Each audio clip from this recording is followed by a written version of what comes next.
है कुठी जी चाक से की चीजें मणे दादा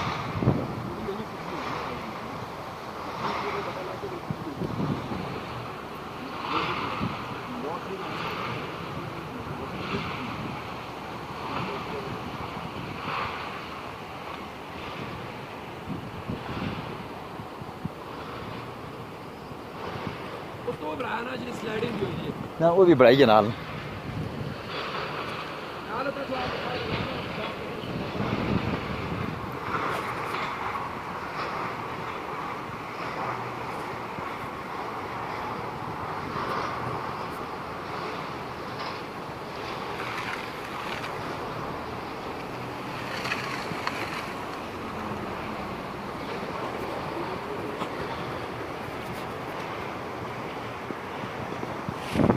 मणे दादा फौजी है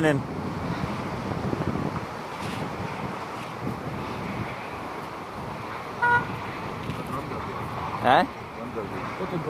वो पड़ो है मणे दादा ये लगी दे तल ख्याली साइड ना पूरा बटा लगे था बड़ा